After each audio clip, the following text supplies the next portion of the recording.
Eu queria começar pedindo que você explicasse para quem está nos acompanhando o que aconteceu com o Novo aí nos últimos meses. O senhor chegou a se lançar como pré-candidato mais uma vez à presidência da República no ano que vem, depois houve uma movimentação dentro do partido, conseguiram lá umas assinaturas para lançar o deputado federal Thiago Mitrô, enfim. O que está acontecendo? Quem é o pré-candidato do partido à presidência? Bom, Diego, nesse momento exato, o Novo não tem nenhum pré-candidato à presidência, né? O Thiago Mitrô, na verdade, nem não conseguiu as assinaturas que seriam necessárias. O Novo tinha aberto um processo seletivo para escolher um candidato à presidência, um pré-candidato, e quem define isso, no final, quem faz a escolha é a Convenção Nacional do Partido, que é composta por 40 pessoas, que são os membros, os presidentes e vice-presidentes dos diretórios nacionais. Desculpe, dos diretórios estaduais, mais os membros do Diretório Nacional. E, início, mais ou menos um mês e meio atrás, eu recebia um convite assinado por 36 dos 40 membros para ser o pré-candidato do partido. Refleti um pouco durante 2 semanas, teve 2 meses que eu recebi, refleti um pouco durante 2 semanas, fiz alguns questionamentos e no final desse prazo eu aceitei o convite para ser o pré-candidato. E assim foi anunciado que eu seria o pré-candidato pelo partido, foi dito nas mídias sociais, e logo nesse mesmo instante apareceu a intenção de se colocar o Thiago no processo seletivo, mas para isso ele precisaria ter um determinado número de assinaturas que ele nem alcançou para participar. E eu questionei o partido nesse momento, porque afinal de contas eu tinha sido convidado para ser o pré-candidato. E se você convida alguém e ele aceita, você, em tese, você deveria fechar o seu processo. Aliás, como eles fizeram agora em São Paulo com o Vinícius Poit, né? E aí, o que me incomodou, na verdade, para desistir, foi porque eu vi que o Novo estava sem unidade, especialmente em relação ao antagonismo ao governo Bolsonaro, né?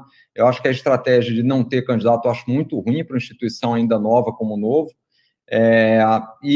mas eu não senti da parte, especialmente da direção do partido, uma firmeza, e não dá para entrar nessa briga com Bolsonaro e Lula sem ter dentro do partido o time unido, né? Então, basicamente, foi essa a minha desistência. Eu acho que o Novo, na verdade, assim como vários outros partidos, vem sofrendo o fato do Bolsonaro não ter tido um partido. Se eu soubesse, tinha trabalhado para o Bolsonaro criar o Aliança, mas eu achei que ele fosse ter um mínimo de competência para criar um partido, mas nem isso ele teve. Não conseguiu nem 20% das assinaturas necessárias. Porque o fato do Bolsonaro não ter tido um partido fez com que você tenha, em vários partidos hoje no Brasil, pessoas que são adeptas do bolsonarismo, né? E isso atrapalha a unidade das instituições, né? Então, eu acho que é um processo de amadurecimento do Novo, acho que isso vai em algum momento, a gente vai ter aí uma unidade maior, mas, de fato, sofreu por isso aí nos últimos meses, né? É inacreditável que um partido tão pequeno como o Novo esteja dividido quando o seu fundador, nesse caso você, tem a posição majoritária do país, né? Você é contra o Bolsonaro, o país está contra o Bolsonaro, a favor do impeachment, a maioria dos brasileiros é a favor do impeachment, contra essa vergonha do fundão eleitoral, por exemplo.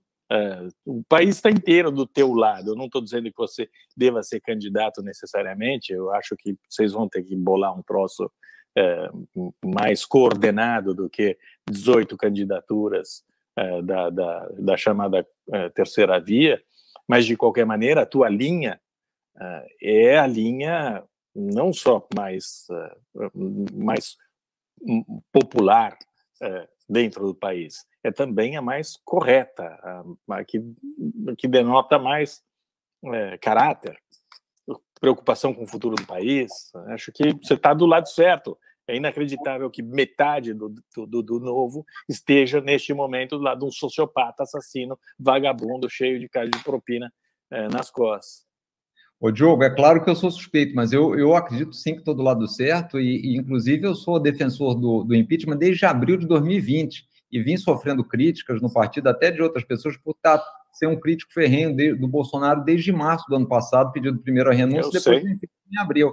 Agora, realmente, eu acho que, como é aquela história, uma instituição pequena deveria ter uma unidade, especialmente um partido que nasceu e foi concebido para ser uma instituição, para não ser um lugar onde você tenha agendas pessoais, né? Mas, assim, eu acho que faz parte da evolução. Eu espero que o Novo já se declarou oposição, já se declarou inclusive a favor do impeachment, mas internamente você vê que isso não é um tema pacificado, como deveria ser nesse momento, né? Eu, assim, acho que não tem dúvida que o Bolsonaro deve ser impeachado, não tenho dúvida que a gente teria um país melhor sem o atual presidente, e não tenho dúvida, inclusive, que a gente teria um processo eleitoral muito mais tranquilo, muito mais democrático, sem ele.